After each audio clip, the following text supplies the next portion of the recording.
banknya, lalu dimasukkan bahwa kas yang disetorkan ke rekening tersebut didapatkan dari pendapatan apa atau dari sumber pendapatan apa, yang mana bisa dilihat nanti dari dokumen penerimaan. Jadi setelah diterima, terus kas di tangan semakin banyak, maka disetorkan ke bank, tapi dalam penyetorannya tetap dirinci bahwa penerimaan tersebut dari apa saja.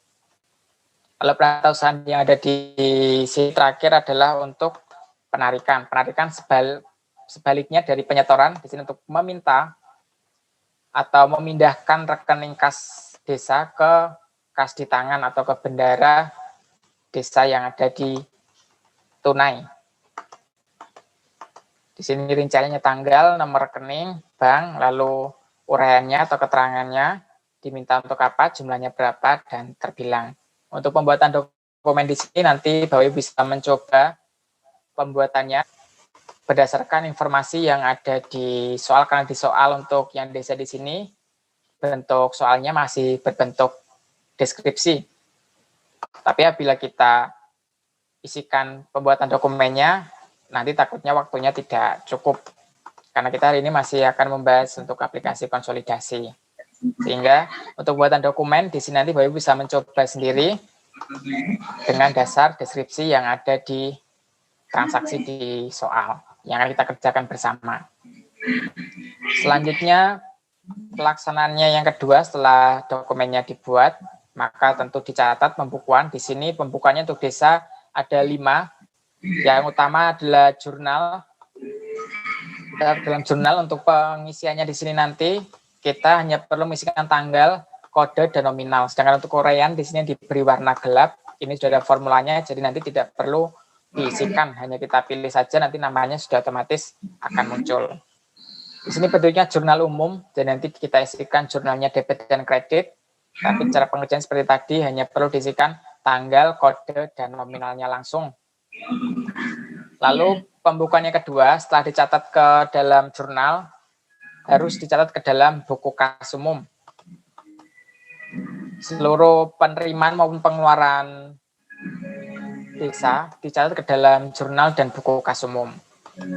Di sini diisikan nomor, tanggal, kode, uraian, lalu nominal penerimaan atau pengeluaran, serta nomor buktinya.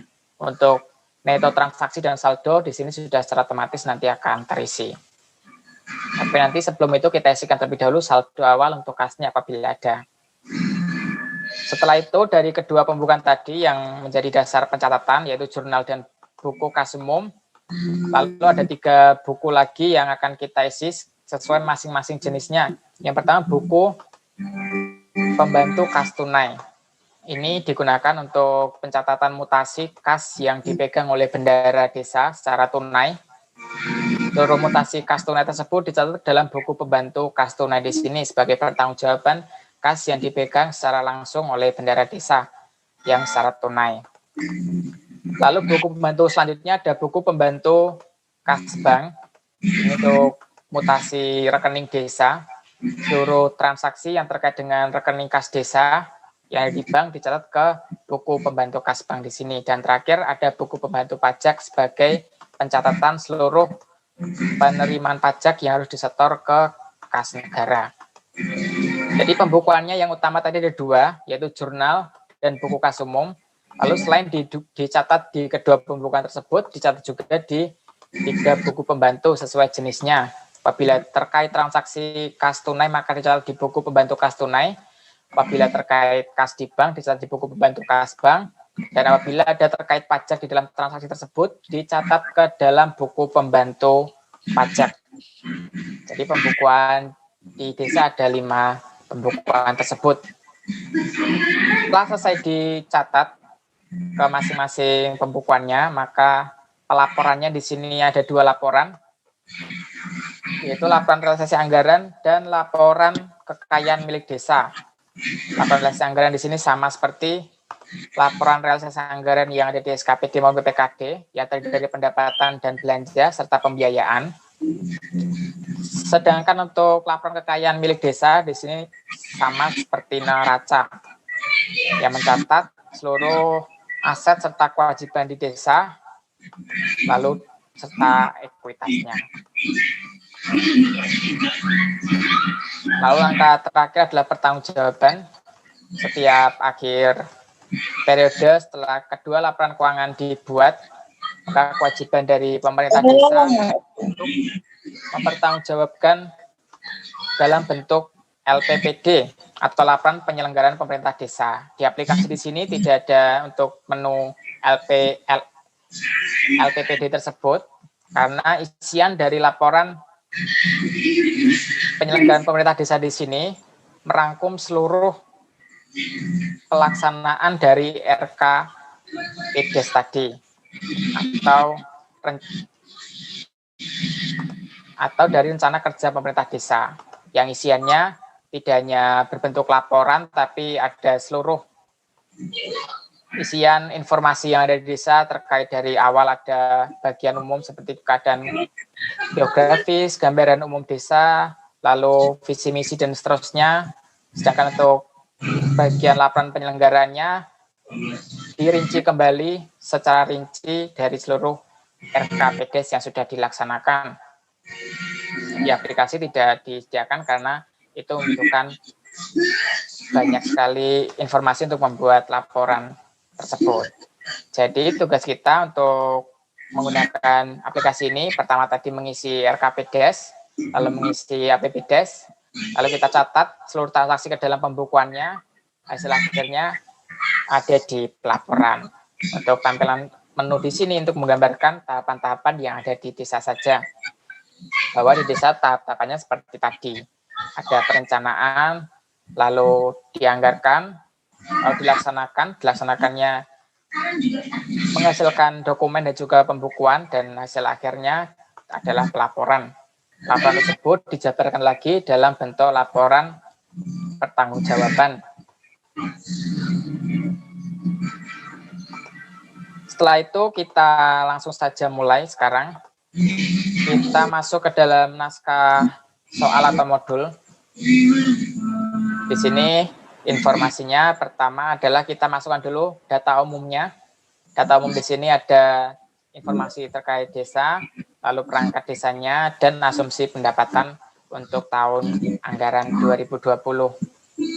Kita masukkan ke bagian data umum yang ada di bagian atas di sini, data umum, perangkat, dan pendapatan sebagai informasi dasar untuk langkah pengerjaan satu siklus keuangan desa ini. Kita masuk ke data umum, kita masukkan sesuai informasi di soal. Nama desanya Mawar, kecamatannya Melati, kabupatennya Kamboja, provinsi Kenanga, tahun 2020, kode desa 14.2010.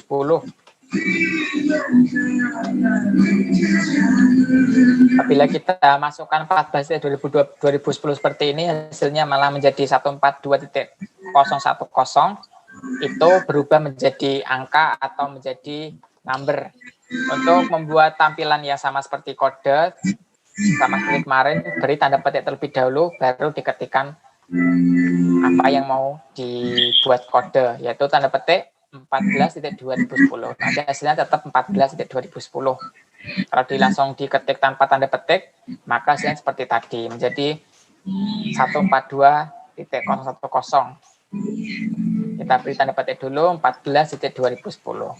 Nomor rekeningnya 19.0034.004.01. Banknya BPR, Bank Daerah Kamboja. Informasi umum sudah.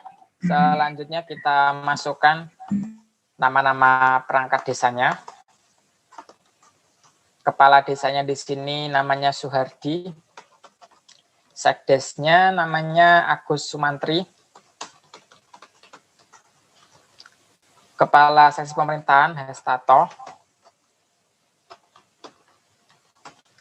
Seksi Pelayanan Sabandi. Kesejahteraan Dewa Anggara. Lalu KUR Tata Usaha dan Umum, Kepala Urusan Tata Usaha dan Umum Sukami. Kaur Keuangan Hesti Sukmawati. Kaur Perencanaan Muhammad Iqbal. Lalu Kepala Wilayah Suradi. Ini sama seperti Kadus atau Kepala Dusun. Warsidi. Sudah kita masukkan data perangkat desanya. Sekarang untuk asumsi pendapatan.